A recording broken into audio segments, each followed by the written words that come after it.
Hey there! In this video, I'll be rigging out the Canon R6 Mark II for shooting video. Now, I personally love watching rig build videos, and I assume that you do too because you clicked on this video. It's like building adult Legos. So much fun.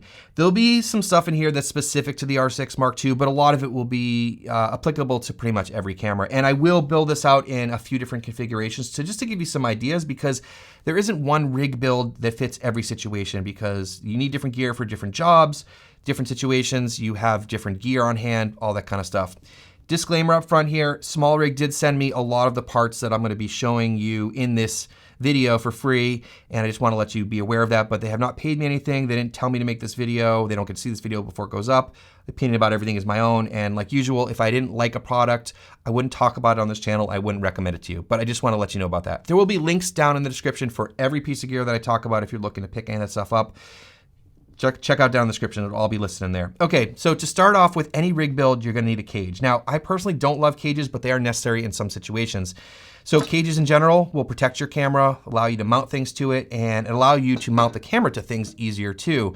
One of the reasons I mainly use a cage is mounting a camera onto something else like a gimbal. So most of you know that on the bottom of a mirrorless camera, you have one mounting point. And the issue with that is if you mount a plate on here, it'll often twist. So like for example, for me, when I'm shooting vertical content, if I had this mounted just with one point on the bottom, the camera will tend to rotate side to side. But if you put a cage on it that mounts the camera in several places, it won't do that. All right, so first let's talk about the cage. So this is the new cage from Small Rig for the Canon R6 Mark II. Very similar to a lot of their recent designs. Very sleek, very light, and very stiff and sturdy with a lot of mounting points. I really don't have any complaints about the cage. Let me give you a quick tour around the cage here. So on the top, we have RE locating pins and a NATO rail, which is awesome. We have a cold shoe here, more mounting places up on the top right. On the grip side, we have places to mount things. I don't usually mount stuff on this side, but what I do like about their cages is that they're kind of smooth and wrapped around. So when you put this on the camera, it doesn't really feel like you're holding onto a big chunky cage. You kind of can still feel the camera, which I like. Onto the side with the ports, you have a few more mounting points here. You could put like a cold shoe on here or something like that. You also have a NATO rail, which we're gonna use in this video. And onto the bottom, we have an Arca Swiss mounting, so we can put this directly into a tripod with Arca Swiss, or what I was saying before, goes right into the DJI gimbals. Like a lot of manufacturers now, they put the tools magnet on the bottom, which I love because you never lose it, which is fantastic. You also have great access to the battery, and this is where it mounts to the camera. So overall, really nice cage. As I said, no complaints. Let's get it on the camera. So the camera slides in from the back here, and we will get the first screw in the bottom, just lightly in. And as I said before, one thing that's great about cages is that it has multiple mounting places. And so I'm not gonna tighten this all the way because I might have to move this around a little bit. And the way it works on this camera cage is that there are these pieces here that slide into to the side that go through where the strap's attached to. So there's one for each side, and that gives us 3 mounting points. So it pops in over here, and then you screw this in. So that metal tab sits in where the strap attaches on the body. All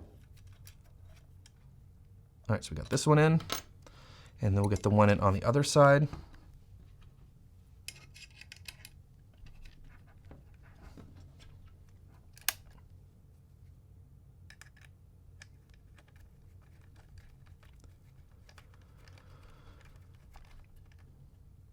All right, and now I'll tighten the one on the bottom and put the key back in here so we don't lose it. All right, so we got our cage on here, and one thing else I want to point out about the cage is that, as I said, it is very slick, and as I said, it does feel nice to hold it over here, but it's protective, but also really gives you nice access to all the buttons and dials. I hate when I have to like reach under things to be able to access things on the camera. And over on the port side, you can see very good access to your ports, and like I mentioned earlier, easy access to the battery on the bottom here as well. Now that we got the cage on the camera, let's talk about rigging it out, and the first thing I want to tackle is the battery. Now, why do we want a big battery on a camera rig? Well, that's because we can plug in multiple accessories and we can have the camera run for half a day or a full day without having to worry about switching out the batteries. And so it's really handy to have a battery solution. So let's talk about batteries first of all. Very common to use a V-mount battery, and I really do like these V-mount batteries from SmallRig. This is the 99 watt hour. They make a smaller and a larger one, but I like the 99 because it's pretty big, but you can also carry it on an airplane with no problem. It's the maximum size, so I do really like that. And this battery is very versatile, and I want to take a moment to talk about that. So it is a V-mount battery, so it pops in a V-mount plate and passes power through the bottom there. And traditionally with V-mount batteries, you pop it on, and then the plate that it holds on, it slides into, has all the ports for all of your power accessories and the camera and stuff like that. But what's nice is that this one has those ports on the battery itself as well, which gives you a little bit more flexibility. So let me give you a quick tour here. On the top, we have USB-A, USB-C, and 2 DC barrel ports. And on the side here, we have our D-tap.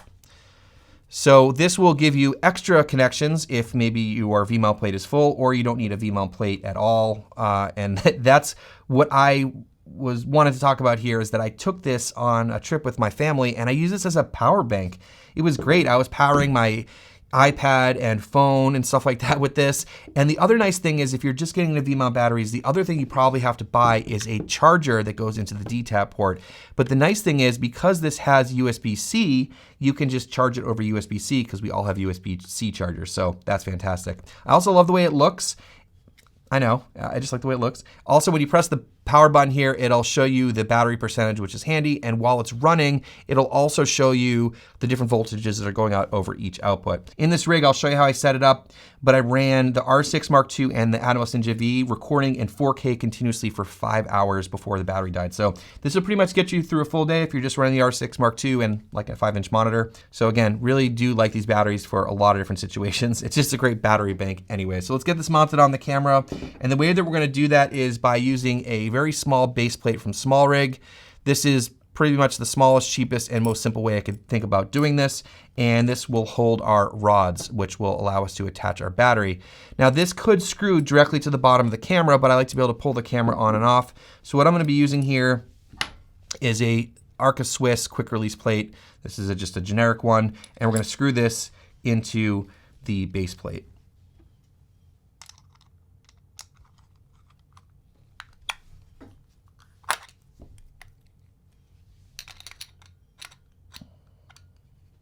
Okay, hopefully that's straight enough. All right, so now we can pop our camera on here, and we have our base plate attached to the camera. All right, now we can put our rods on here. I think these are 6-inch rods, and you can get any size you want. These are the aluminum ones, but you can get carbon fiber ones to save on weight. Now, I chose 6-inch rods because I'm just rigging this out for putting the battery on there, but if you were to put a follow focus or other accessories, maybe you want some longer rods. Lens support, matte boxes, all that kind of stuff. It gives you a lot of flexibility if you have a system like this, but this is a really basic setup, so I'm just gonna be sliding these in the bottom here because we're gonna be using these for the battery solution.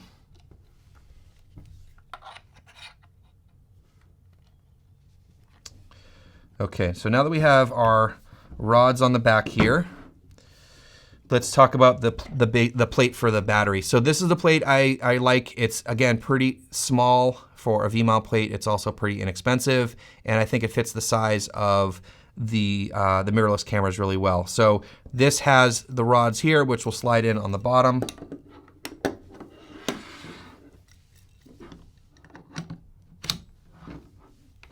I'll tighten these up. So you can pretty easily, by loosening the ones underneath here, you can slide this forward and backwards. So if you have to open or close the screen, you can do that.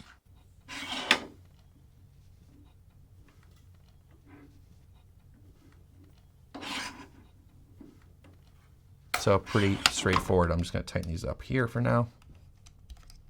And then we can pop our battery on. Very satisfying, holds in pretty nicely. So now we have our battery on there really well, and as I said before, you can slide this forward and backwards to open and close the screen. But let's get a lens on here to keep this a little bit more balanced. So I'm just gonna throw the 24-70 on here. Great all-purpose lens. All right, there we go. So now we have a nice little setup here, and it feels pretty balanced because we have this huge RF lens and we have the huge battery on the back, but Anyways, we got our battery solution here. Let's start rigging this up a little bit more. And of course, the first thing that we are going to probably want to put on there is the monitor. And I have the Atomos Ninja V here, but of course, use whatever monitor you have. This is just the one that I have. I'd probably recommend a 5-inch for this mirrorless setup, but of course a 7 would be nicer. You can obviously see it better, but again, whatever you have. Let's talk about mounting it. So we have a couple different options. These are the two mounts that I want to talk about. First of which is this one here, and this one mounts to the bottom of the monitor, and then it has a cold shoe. This is super versatile. You can put this on almost anywhere. You can even put it on the top directly on the top of the camera. But what I like is this mount here, and the reason for that is that it has locating pins, and it keeps the monitor really straight. So you have a locating pin here that goes into the bottom of the monitor, and you also have the RE locating pins on the bottom here, which allows you to screw it into the cage. So let's get this on the monitor. So you can see on the monitor here, I do have a hole there, which this pin fits into. And the reason why I like it so much for keeping it straight is that often when you're shooting, you're trying to make sure things are level and straight, and this keeps it really, really nice. I love that, and it's very, very secure. And as I said, the RE locating pins on the top here go into the cage. So let's get that in there too.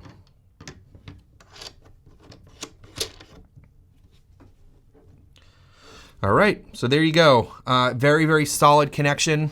And as you can see here, you can move the monitor up and down. And if you're shooting with it, you know, you could be pulling focus or zooming, and you have the monitor right here, and you can tilt it up and down to see it. I really like this solution here. So before we move on to other configurations here, I do want to talk about powering both of these things, because that's kind of the main reasons we put the battery on here. So right here, I do have the dummy battery that comes with the Ninja V, and I have a cable here that goes from that connection over to D-tap. So this pops in the back here, and then this pops into the D-tap on this side. So that will power the monitor. And then to power the camera, there's a few different options. One thing you could do is you could just use the USB-C from the small rig battery into the camera, and that is a totally viable situation. One thing I like to use is a dummy battery, and I just think it's a little bit more secure. Also, I think it helps a little bit with heat management because you're pulling a lot of the heat out of the camera. So the way this works is it pops in the bottom, take the battery out. This guy pops in, and what's neat is that the Canon cameras have a little door here that allow the wire to come out. So we can pop this in.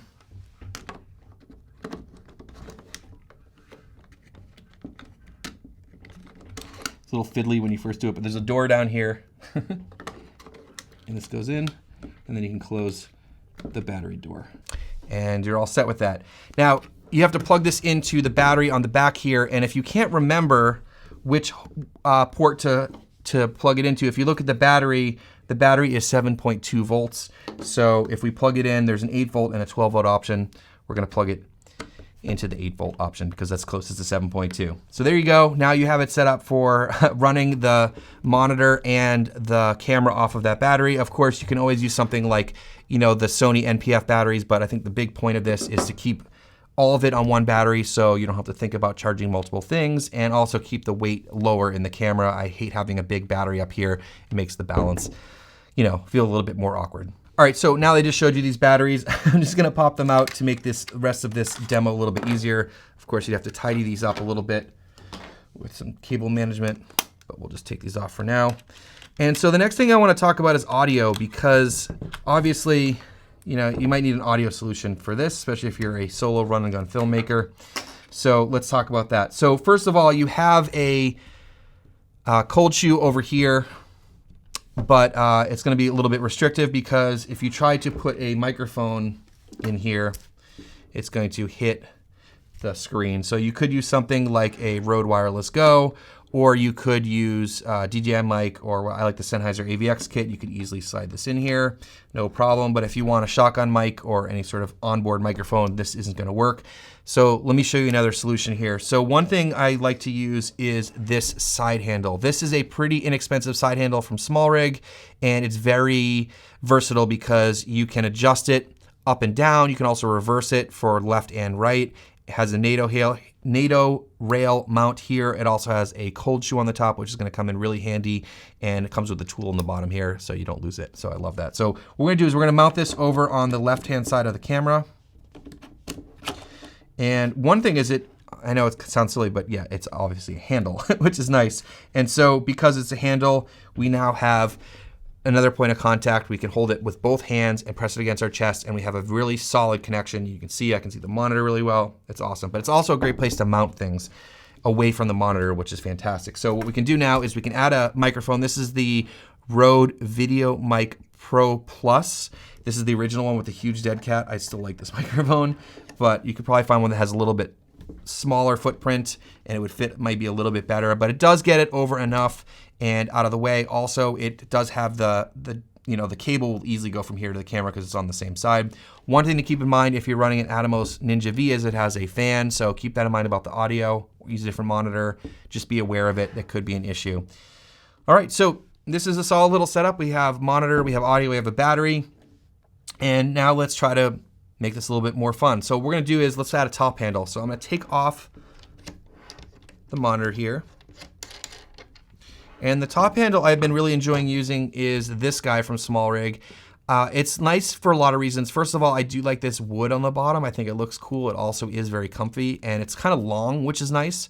It gives you a lot of leverage. The other cool thing about this one is that you can rotate it. So it does have the NATO attachment on the bottom, which we're gonna use, but if you loosen this here, you can rotate it forwards or to the side. So if you put it to the side, you can actually use it as a side handle, which is cool. So a lot of versatility in this, which I love, but we're gonna use it as a top handle right now.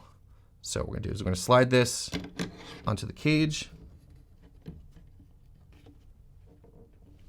And then we're gonna take our monitor, and there is a cold shoe mount up here, but because we have the RE locating stuff going on, we're gonna put this into the front.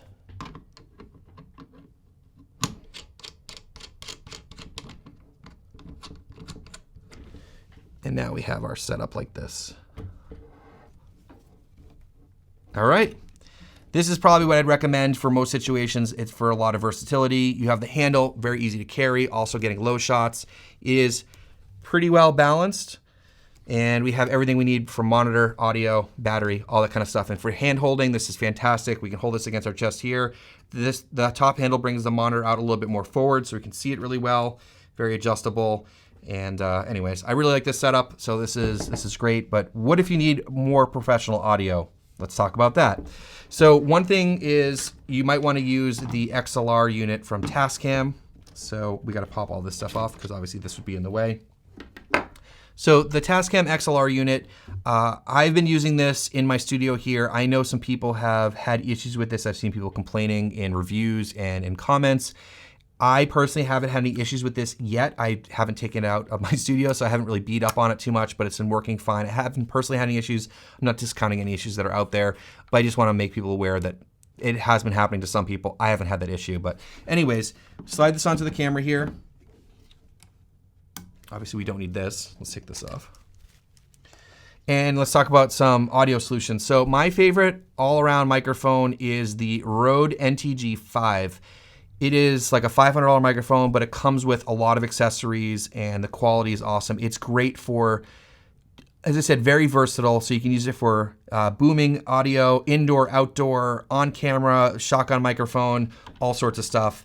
Highly recommend the NTG5. I think it packs a lot of value. As I said, it comes with a lot of cool accessories. So this goes on here if you want to mount it on top of the camera because it's on there.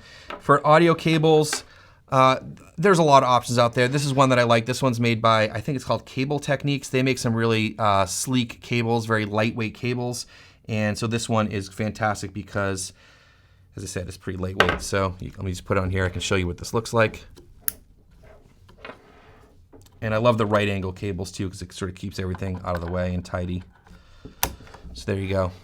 There's your shotgun XLR mic. You also have the second input here for running something else. Now, in terms of the monitor solution, now that we have blocked the top of the setup here, we're gonna need a different monitor solution. So this is where that other mount comes into play. The cold shoe mount. So we'll put this on here.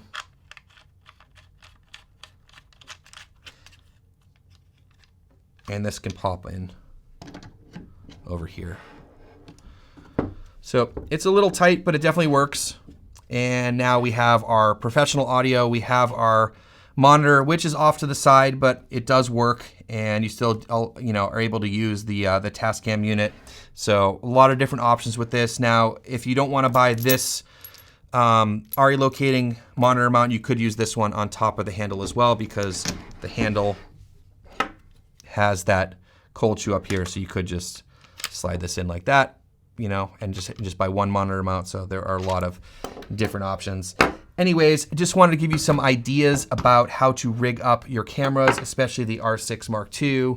Remember, the R6 Mark II does not have any record limits, so something like this, you're really limited by the cards that are in your cameras. And I'll just give you a quick recommendation for that too. I really like these guys here, the ProGrade V90 SD cards. I've been using these in all my cameras, and they've been pretty reliable. I haven't had any issues.